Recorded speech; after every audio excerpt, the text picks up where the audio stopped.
If you get it right or things go left, you gotta put it in the review. Xavier and Jasmine live gaming on Twitch and YouTube. Right or left with Jasmine. Hello everyone, and welcome to Right or Left with Jasmine. I'm your host, and of course, one half of the crew here at Xavier and Jasmine live gaming on YouTube and Twitch. Today's review is all about 𝙍𝙀𝙾𝙀𝙁 Detectivú, a game Xavier and I live streamed on the channel here and there since the end of last year. Before we start, I want to be clear on what this video is about. The reason I love gaming is because of all the fun, well-crafted, and unique stories that just don't seem to get popular in many other places. I've written several books of fiction since high school. It's something I love, and writing fiction has a lot to do with video games. So my show, Right or Left, is all about reviewing game stories, strictly from the perspective of storytelling and writing.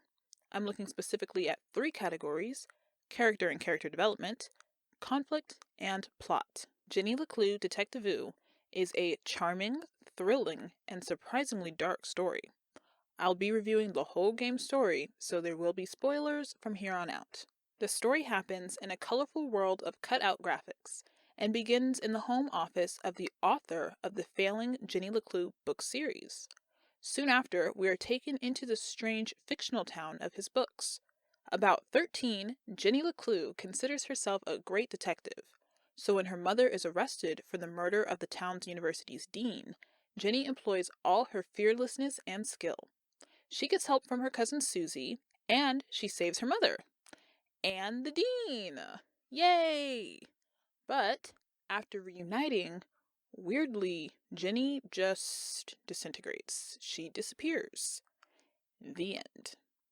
𝙍𝙀𝙾𝙀𝙁 Detectivú was written and developed by Mografi, released on PC and Nintendo Switch in 2019 and 2020. Jenny was the game's only main character, but her author, 𝙍𝙀𝙀𝘾𝙀𝙁𝘾, played an important role, and her cousin Susie was important as well. Susie's family, the 𝙍𝙬𝙑 family, is involved with a lot of the mysterious technology that we find in town, though Susie doesn't seem to know. Susie is Jenny's cousin, probably around the same age. She's such a helpful young lady and really wants to help her cousin, so she uses her technological genius to help Jenny bust her mom out of jail.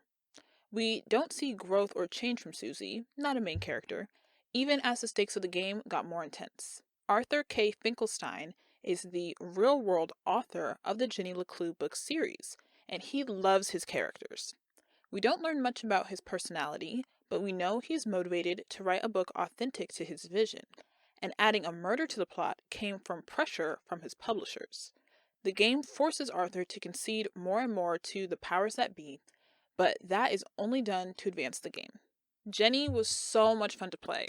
She is quick-witted and surprisingly confident, even when it gets her in trouble.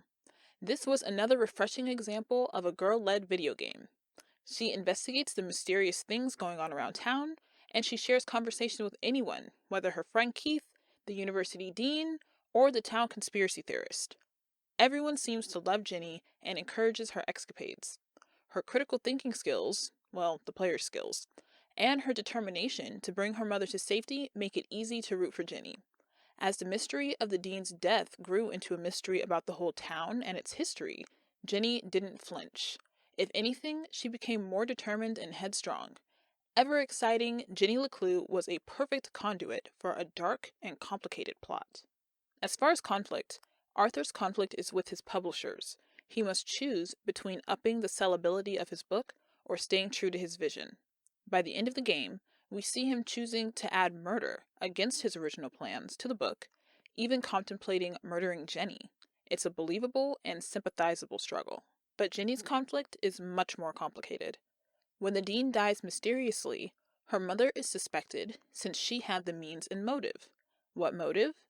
The dean had authorized a job that ultimately got Jenny's father killed. Worse, Jenny's father's father is the sheriff, and he wants to keep Jenny under his supervision and away from her mother. Well, what Jenny wants is to get her mother out of jail. This puts Jenny on the run, and she quickly finds out there's someone else looking for her mother, a man in black who seems dangerous. Jenny avoids the police, outruns the man in black, and with Susie's help, navigates the secrets of Arthurton to successfully break her mother out of prison. The plot for this game started off really amusing, but the writers complicated it and they never actually concluded it. I'll explain in a minute. We start in the real world with Arthur, the author. He's being pressured to kill off a beloved character. Then we enter Jenny's world.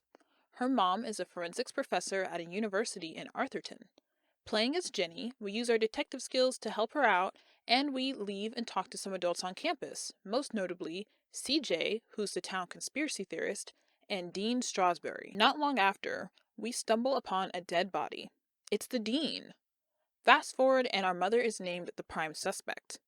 Playing as Jenny, and with the help of Susie, we try to prove our mother's innocence.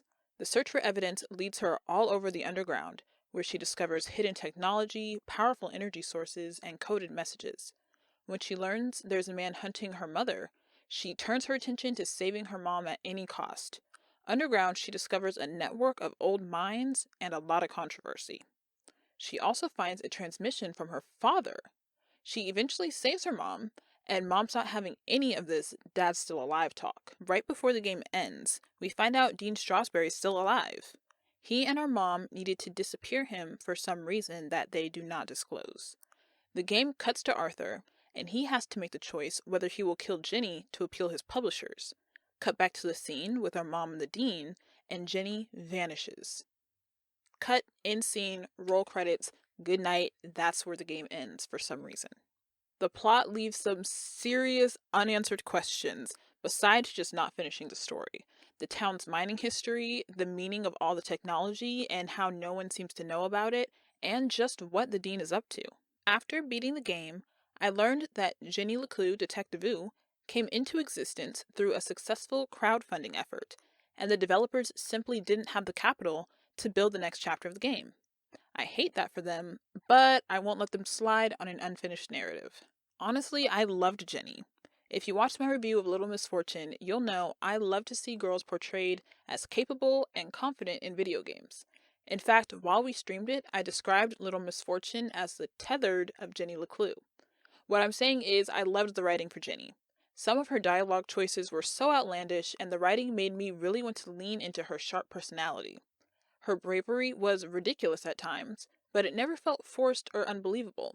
She really made 10 hours of detective work feel like fun for the player. On the other hand, imagine a great story that starts but doesn't end, and not in the good way.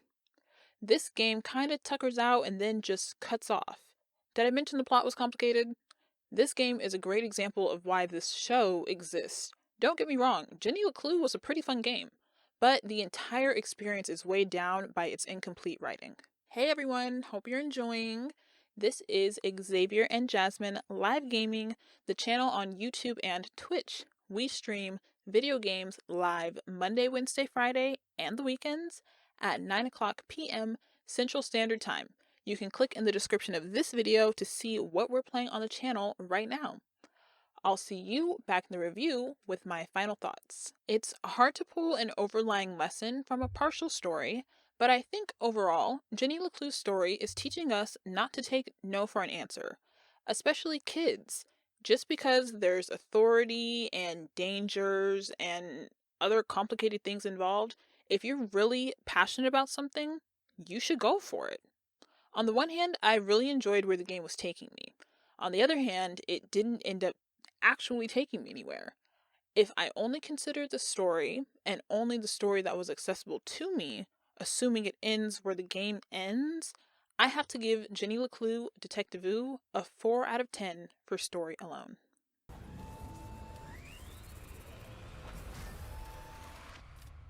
Uh-oh.